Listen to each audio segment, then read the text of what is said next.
Hello guys, welcome back. അപ്പൊ നമ്മൾ ഇന്ന് സോഷ്യൽ പ്രോബ്ലംസ് എന്ന് പറയുന്ന ഒരു ഇൻട്രസ്റ്റിംഗ് ടോപ്പിക് ആയിട്ടാണ് എത്തിയിട്ടുള്ളത്. കേൾക്കുമ്പോൾ ഒരു പ്രോബ്ലമാറ്റിക് ആയിട്ടുള്ള ഒരു പാഠം തന്നെയാണ്. എന്നാൽ ഭയങ്കര ഈസി ആയിട്ട് മനസ്സിലാക്കാൻ പറ്റിയ ഒരു ഇമ്പോർട്ടന്റ് ആയിട്ടുള്ള ഒരു മൂന്നാല് സാധനങ്ങൾ മാത്രമേ ഉള്ളൂ. അത് സിമ്പിൾ ആയിട്ട് പഠിച്ചു കഴിഞ്ഞാൽ ഈസി ആയിട്ട് 5 മാർക്സോ 7 മാർക്സോ എ ക്വസ്റ്റ്യൻ ബി ക്വസ്റ്റ്യൻ ആയിട്ട് വന്ന എസ് ഐയിലൊക്കെ ഈസി ആയിട്ട് എത്തിക്കാൻ പറ്റിയ മാർക്സുമായിട്ടാണ് ഇന്ന് എത്തിയിട്ടുള്ളത്. അപ്പൊ സോഷ്യൽ പ്രോബ്ലംസ്. അപ്പോൾ സോഷ്യൽ പ്രോബ്ലംസിന് ഒരു ഡെഫിനിഷൻ ഉണ്ട്. It's any condition or behaviour that has A negative consequences, ഒരു നെഗറ്റീവ് ആയിട്ടുള്ള consequence for large number of people, ഒരു ലാർജ് നമ്പർ ഓഫ് പീപ്പിളിൽ നെഗറ്റീവ് ആയിട്ടുള്ള ഒരു കോൺസിക്വൻസ് എത്തിക്കുന്ന ഒരു ബിഹേവിയറിനെയാണ് സോഷ്യൽ പ്രോബ്ലം എന്ന് പറയുന്നത്. അത് അഡ്രസ് ചെയ്യേണ്ടതാണ്. ഒരു ബിഹേവിയറൽ കറക്ഷൻ ഒക്കെ നടത്തി അഡ്രസ് ചെയ്യേണ്ട ഒരു ഇതാണ് സോഷ്യൽ പ്രോബ്ലം എന്ന് പറഞ്ഞാൽ. കാരണം എല്ലാ സോഷ്യൽ പ്രോബ്ലംസ് ഒരുപാട് ഒത്തിരി നമ്മുടെ നാട്ടിലൊക്കെ നടക്കാറുണ്ട്, നമ്മൾ വാർത്തയിലൊക്കെ കേൾക്കാറുണ്ട്. ഇതിനെല്ലാത്തിനും കറക്ഷൻ ഉണ്ട് അല്ലെ? കറക്റ്റ് ആയിട്ട് നമ്മൾ അതിനെ ഒരു പ്രശ്നം പരിഹരിച്ചു കഴിഞ്ഞാൽ, ഇപ്പൊ വയലന്റ് ആയിട്ടുള്ള ഒരു സോഷ്യൽ ബിഹേവിയർ ആയിരിക്കാം, വഴിയെ പോയി നാട്ടുകാരെ എന്നൊക്കെ അടി വാങ്ങുന്നു, അടി കൂടുന്നു, അതെല്ലാം ഒരു ബിഹേവിയറൽ കറക്ഷൻ ആണ്. അപ്പൊ അതെല്ലാം സോഷ്യൽ പ്രോബ്ലംസിൽ വരുന്നതാണ്. അതെല്ലാം കറക്റ്റ് ആയിട്ട് അഡ്രസ് ചെയ്യുമ്പോൾ നമുക്കത് ക്ലിയർ ചെയ്യാൻ പറ്റും.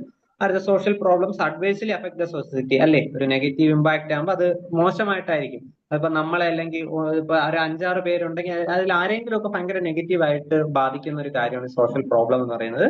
അപ്പൊ ഇതിൽ മെയിൻ ആയിട്ട് വരുന്ന സോഷ്യൽ പ്രോബ്ലംസ് എന്ന് പറയുമ്പോൾ ഒന്ന് പ്രോസ്റ്റിറ്റ്യൂഷൻ ആണ്, അടുത്ത ഡെലിക്വൻസി, അടുത്ത ഡൗറി സിസ്റ്റം, പിന്നെ ആൽക്കഹോൾ അബ്യൂസും ഡ്രഗ് അഡിക്ഷൻ. ഇതിന്റെ എല്ലാം ക്ലിയർ ആയിട്ടുള്ള എക്സ്പ്ലനേഷൻ ഉണ്ട്.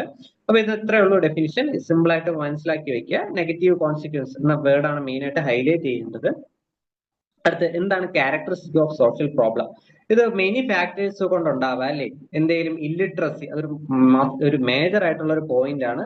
കാരണം ആൾക്കാർക്ക് ഒരു ലാക്ക് ഓഫ് സിവിക് സെൻസ് ഒക്കെ അല്ലെ, സിവിക് സെൻസ് ഇല്ല, ഒരു നല്ലൊരു എന്താണ് ഒരു ബോധമില്ലാത്ത ആൾക്കാരൊക്കെയാണ്. ഒരു കറക്റ്റ് ആയിട്ട് സ്കൂൾ എഡ്യൂക്കേഷൻ ഒക്കെ കിട്ടി ഒരു സോഷ്യൽ സെറ്റിംഗ് എന്താണെന്ന് മനസ്സിലാവാത്ത ആളാണ് ഈ പ്രോബ്ലംസ് ഒക്കെ ഉണ്ടാക്കാറുള്ളത്. അത് സൊസൈറ്റിക്ക് ബാഡ് ആയിട്ട് ഉണ്ടാവുന്നത്. അതിപ്പോ ഇല്ലിട്രസി ഒരു മെയിൻ ഘടകമാണ്.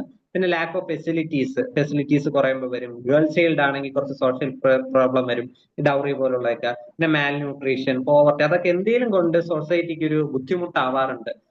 ഒരാൾക്കായിരിക്കാം, ചിലപ്പോൾ ഒരു ഗ്രൂപ്പിനായിരിക്കാം. പിന്നെ ഇന്റർ റിലേറ്റഡ് ആണ് സോഷ്യൽ പ്രോബ്ലംസ് അല്ലെ? എന്തെങ്കിലും ഹെൽത്ത് ഇഷ്യൂസും ചിലപ്പോ ഫിസിക്കൽ ആയിട്ടുള്ള ഇഷ്യൂസും എന്തെങ്കിലും ഇഷ്യൂസ് ആയിട്ട് ഇന്റർ റിലേറ്റഡ് ആണ്. പിന്നെ സോഷ്യൽ പ്രോബ്ലംസ് അഫക്ട് ഇൻഡിവിജ്വൽസ് ഡിഫറently. പറഞ്ഞല്ലോ, ഓരോരുത്തർക്കും ഓരോ രീതിയിലായിരിക്കും. ചിലപ്പോ ഒരാളുടെ ഒരു നല്ലൊരു ഫ്രഷ് ഡേ ആയിരിക്കും, ഒരു പുതിയ ജോലിക്കൊക്കെ കിട്ടി നല്ലൊരു ഡേ ആയിരിക്കും. എന്തെങ്കിലുമൊക്കെ ഒരാൾ എന്തെങ്കിലും ഒരു ഇഷ്യൂ നാട്ടിലൊക്കെ ഉണ്ടാക്കി, അയാൾ കാരണം എന്തെങ്കിലും ബസ് ലേറ്റ് ആവുകയോ ട്രെയിൻ ലേറ്റ് ആവുകയോ ചെയ്ത് അയാളുടെ ആ ദിവസം ഫുൾ അങ്ങ് കൊളാവും. ഡിഫറently ആയിരിക്കും. പിന്നെ അഫക്ട്സ് ഓൾ പീപ്പിൾസ്, ഒട്ടുമിക്ക ഒരു ബസ്സിലൊക്കെയാണ് ഇരുന്ന് എന്തെങ്കിലും ഇഷ്യൂ ഉണ്ടാക്കുന്നതെങ്കിൽ അത് ആ ബസ്സിലുള്ള എല്ലാവരെയും ബാധിക്കാറുണ്ട്. അവരുടെ ടൈമും എനർജി എല്ലാം വേസ്റ്റ് ആവാറുണ്ട്. പിന്നെ increase serious crime and violation of laws, serious ക്രൈമും വയലേഷൻ ഓഫ് ലോസും, ഇതെല്ലാം സോഷ്യൽ പ്രോബ്ലത്തിന്റെ ക്യാരക്ടറിസ്റ്റിക്സ് ആണ്. അടുത്തത് മെയിൻ ഫസ്റ്റ് പോയിന്റ് പ്രോസ്റ്റിറ്റ്യൂഷൻ അറിയാം. Engaging in sexual activity for money, എന്തെങ്കിലും ശരീരമൊക്കെ വിൽക്കുക, അങ്ങനെ പ്രോസ്റ്റിറ്റ്യൂഷൻ ഒക്കെ നടത്തുന്നത് ഇപ്പോ എന്താണ് കോമൺ ആണ്. ഇപ്പോ കേരളത്തിലൊക്കെ ഇതില്ലെങ്കിലും ചില രാജ്യങ്ങളിൽ ഇപ്പൊ ഹൈലി ഡെൻസ്ഡ് ആയിട്ടുള്ള പോപ്പുലേറ്റഡ് ആയിട്ടുള്ള സിറ്റീസിലൊക്കെ പ്രോസ്റ്റിറ്റ്യൂഷൻ ഒക്കെ കോമൺ ആണ്. അതൊരു നെഗറ്റീവ് ആയിട്ടുള്ള ഒരു സോഷ്യൽ പ്രോബ്ലം ആണ്. ഇനി പോവർട്ടി ആണ് ഇതിന്റെ മെയിൻ കാരണം. കാരണം കറക്റ്റ് ആയിട്ടുള്ള വരുമാനമൊന്നും ഇല്ലാതെ വരുമ്പോൾ ആൾക്കാർ ഇങ്ങനത്തെ സെല്ലിങ് ഓഫ് ദർ ബോഡി അല്ലെ, ഇത് പൈസയ്ക്ക് വേണ്ടി ബോഡിയൊക്കെ സെല്ല് ചെയ്യുന്ന ഒരു ഇഷ്യൂ വരുന്നുണ്ട്. പിന്നെ ഇത് എന്തൊക്കെ കൊണ്ട് പ്രോസ്റ്റിറ്റ്യൂഷനിൽ ആൾക്കാർ എത്താൻ തുടങ്ങിയ പാരന്റ്സിന്റെ ഹെൽത്ത് അല്ലെ, അച്ഛനും അമ്മയും ഒക്കെ കറക്റ്റ് ആയിട്ട് ഗൈഡ് ചെയ്യാനില്ല, അവർക്ക് എന്തെങ്കിലും അസുഖമായിട്ടൊക്കെ കിടക്കുകയാണെങ്കിൽ ചിലപ്പോൾ ഇവര് പ്രോസ്റ്റിറ്റ്യൂഷൻ ഒക്കെ വരാം. പിന്നെ ബാഡ് കമ്പനി, ഫാമിലി പ്രഷർ, അതെല്ലാം കൊണ്ട് പ്രോസ്റ്റിറ്റ്യൂഷൻ വരാറുണ്ട്. പിന്നെ cheating and selling by lover or husband, സിനിമയിലൊക്കെ കണ്ട് ഇതൊക്കെ ഒരു ചെറിയൊരു ഐഡിയ ഒക്കെ നിങ്ങൾക്ക് കിട്ടി കാണും. പിന്നെ ലാക്ക് ഓഫ് എഡ്യൂക്കേഷൻ കൊണ്ടുവരാം. പിന്നെ പ്രയർ ഇൻസിഡന്റ് ഓഫ് റേപ്പ്, എങ്കിലും റേപ്പ് വിക്ടിംസ് ഒക്കെ തിരിച്ചൊരു നോർമൽ ലൈഫിലോട്ട് പോകാൻ ഇതുപോലെ പ്രോസ്റ്റിറ്റ്യൂഷൻസിലൊക്കെ കീപ്പ് മൂവ് ഓൺ ആവുന്നവരുണ്ട്.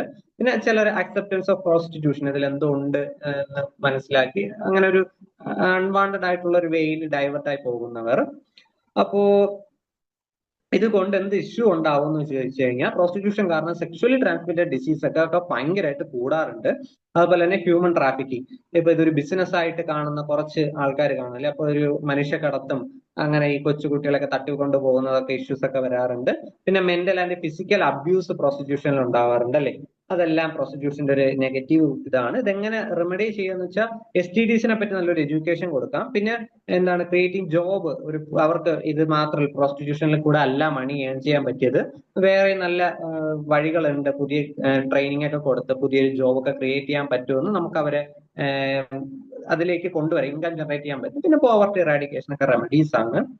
അടുത്തെന്താ ഡെലിക്വൻസി എന്ന് പറയുമ്പോൾ എന്താ കുറ്റകൃത്യം എന്ന് പറയുമ്പോൾ ഇത് ഡെലിക്വൻസി എന്ന് മെയിൻലി പറയുമ്പോൾ ജുവനൈൽ ഡെലിക്വൻസി എന്ന് നിങ്ങൾ കേട്ടിട്ടുണ്ടാവും. അതായത് ഈ 18 വയസ്സിന് താഴെയുള്ള കുട്ടികൾ ക്രൈം ചെയ്യുമ്പോഴാണ് ഡെലിക്വൻസി എന്ന് പറയുന്നത്.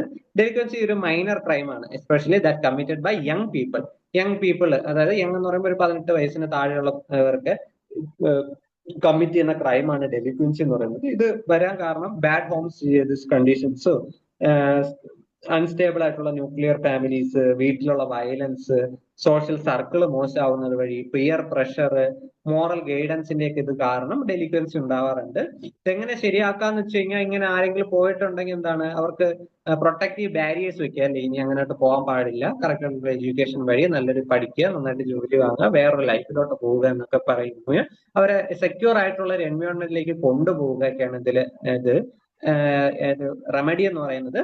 കാരണം എന്നാലേ അതിന് ഫ്യൂച്ചറിൽ ഒരു പ്രോബ്ലം ഇത് ഒഴിവായി പോകത്തുള്ളൂ. ഇത് ഒരു ഇമ്പോർട്ടന്റ് ആയിട്ടുള്ള ഒരു സോഷ്യൽ പ്രോബ്ലം ആണ്. പ്രോസ്റ്റിറ്റ്യൂഷൻ പഠിച്ചു, ഡെലിക്വൻസി പഠിച്ചു. അടുത്തത് ഡൗറി സിസ്റ്റം ആണ്. നിങ്ങൾ ഓഫ്കോഴ്സ് കേട്ടിട്ടുള്ള വാക്ക് തന്നെയാണ് ഡൗറി സിസ്റ്റം. സ്ത്രീധനം എന്നാണ് ഇതിന്റെ മലയാളം പേര്. ഡൗറി സോഷ്യൽ ഈവിൽ ആണല്ലേ. സ്ത്രീധനത്തിന്റെ പേരിൽ ഒരുപാട് പെൺകുട്ടികൾ ഒരുപാട് ബുദ്ധിമുട്ടുകളൊക്കെ അനുഭവിക്കാറുണ്ട് ഭർത്താവിന്റെ വീട്ടിലൊക്കെ. അപ്പൊ അത് തന്നെയാണ് അത് ക്രൈം ടുവേർഡ്സ് വുമൺ ആണ്. That pollute the Indian marriage system. ഇന്ത്യയുടെ ഒരു തനതായിട്ടുള്ള ഒരു വൈവാഹിക ജീവിതമൊക്കെ ഉണ്ടായിരുന്നല്ലേ. അപ്പൊ അതിന്റെ ഒരു പൊല്യൂഷൻ ആണ് ഈ ഡൗറി സിസ്റ്റം എന്ന് പറയുന്നത്. ഇതെന്താ, ഡ്യൂറബിൾ ഗുഡ്സോ ക്യാഷോ പ്രോപ്പർട്ടിയോ ഇതെല്ലാം ബ്രൈഡിന്റെ ഫാമിലി ബ്രൈഡിനെ ടേക്ക് കെയർ ചെയ്യാൻ വേണ്ടി ഗ്രൂമിന് കൈമാറുന്നതാണ് ഈ ഡൗറി. കൂടുതൽ പറയേണ്ട, നിങ്ങൾക്ക് അത് ഈസി ആയിട്ട് മനസ്സിലാവുന്ന ടോപ്പിക് ആയിരിക്കാം.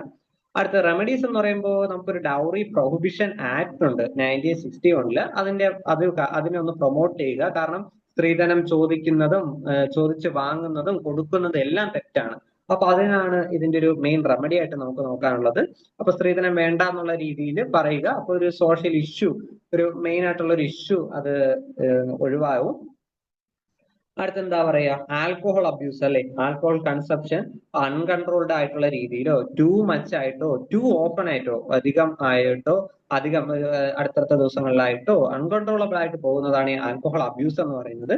ഇനി എന്തൊക്കെ ഈ പ്രോബ്ലംസ് ഉണ്ടെന്ന് പറയുമ്പോൾ, നമ്മൾ മദ്യപിച്ച് വാഹനം ഓടിക്കുമ്പോൾ ഇഞ്ചുറീസോ വാഹനങ്ങളൊക്കെ ഇടിച്ച് മറ്റൊരാൾക്ക് ഒരു ഇഷ്യൂ ഉണ്ടാവാറുണ്ട് അല്ലേ.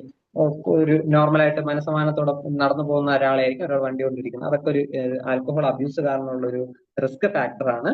പിന്നെ വയലൻസ്, ഹോമിസൈഡ്, സൂയിസൈഡ് അങ്ങനത്തെ കാര്യങ്ങളെല്ലാം ഉണ്ടാവാറുണ്ട്. കൊലപാതകവും ആത്മഹത്യയും സെക്ഷൽ അസാൾട്ടൊക്കെ ആൽക്കഹോൾ അബ്യൂസ് കാരണം ഉണ്ടാവും.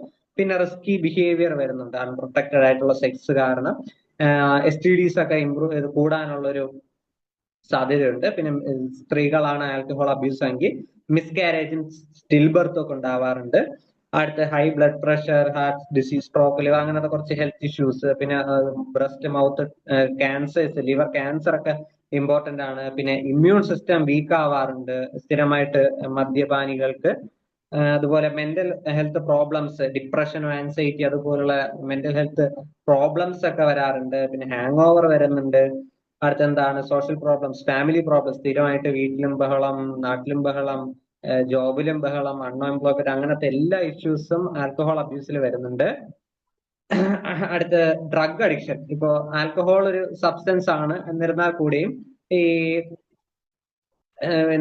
ഈ വേറെ എന്തെങ്കിലും ലഹരി പദാർത്ഥങ്ങൾ, ഈ സിന്തറ്റിക് ഡ്രഗ്സ് ഒക്കെ യൂസ് ചെയ്യുന്നത്, അത് അഡിക്റ്റ് ആവുന്നതും ഒരു വലിയൊരു സോഷ്യൽ പ്രോബ്ലം ആണ് അല്ലേ. കാരണം ഇന്ന് കുട്ടികൾ ഉൾപ്പെടെ, സ്കൂൾ കുട്ടികളിലേക്ക് ഉൾപ്പെടെ ലഹരി എത്തുന്ന ഒരു ടൈമാണ്. അപ്പൊ ഈ ഡ്രഗ് അഡിക്ഷൻ ഒരു ഭയങ്കരമായിട്ടുള്ള ഒരു സോഷ്യൽ പ്രോബ്ലം ആണ്. അപ്പോൾ drug addiction is also called substance use disorder. അതൊരു ഡിസോർഡർ കാറ്റഗറിയിലാണ് വരുന്നത്. അപ്പൊ ഇത് എന്താണ് which affected people's brain and behaviour, ബ്രെയിനിനെയും ബിഹേവിയറിനെയും വരെ അഫക്ട് ചെയ്യുന്ന ഒരു സീരിയസ് ആയിട്ടുള്ള ഒരു ഇഷ്യൂ ആണ് ഡ്രഗ് അഡിക്ഷൻ എന്ന് പറയുന്നത്. ആൽക്കഹോൾ, മരിജുവാന, നിക്കോട്ടിൻ ഇതെല്ലാം ഡ്രഗ് ആയിട്ട് നമുക്ക് പറയാം. ഇംപ്രോപ്പർ ബേസിസിൽ എന്തെങ്കിലും ഒരു ഡ്രഗ്, ഇപ്പൊ ഒരു ട്രീറ്റ്മെന്റ് യൂസ് ചെയ്യുന്ന ഒരു ഡ്രഗ് ഇംപ്രോപ്പർ യൂസിൽ ആയാൽ പോലും നമുക്കത് ഡ്രഗ് അഡിക്ഷൻ ആയിട്ട് പറയാം. ആൻസൈറ്റി, ഡിപ്രഷൻ, ഷിക്സോഫ്രീനിയ എന്നുള്ള കണ്ടീഷൻസ് ഒക്കെ എത്താറുണ്ട്. അടുത്ത ഇതെന്താണ് cardiovascular disease, cancer, stroke, mental disorder എന്നൊക്കെ പറയുന്നതിന്റെ റിസ്ക് കൂട്ടുന്ന ഒരു കാര്യമാണ് ഈ ഡ്രഗ് അഡിക്ഷൻ എന്ന് പറയുന്നത്. പിന്നെ എന്താണ് ഈ ഇൻട്രാവീനസ് ഡ്രഗ് യൂസേഴ്സ് ഒക്കെ ഒരാൾ യൂസ് ചെയ്ത് സിറിഞ്ചസ്, നീഡിൽസ് ഒക്കെ പാസ് ചെയ്യാറുണ്ട് ഒരുപാട് പേർക്ക്. അപ്പൊ അതുവഴി എന്താണ് HIV ഇൻഫെക്ഷനും ഹെപ്പറ്റൈറ്റിസ് ബി ആൻഡ് സി അങ്ങനത്തെ കുറച്ച് ബ്ലഡ് ബോൺ ഇൻഫെക്ഷൻ ഒക്കെ ഈസി ആയിട്ട് സ്പ്രെഡ് ആവുന്നതും അത് ഒരു സോഷ്യലി കൺസേൺഡ് ആയിട്ടുള്ള ഒരു നെഗറ്റീവ് ആയിട്ടുള്ള ഒരു പ്രവണതയിലേക്ക് പോകുന്നതും ആണ്.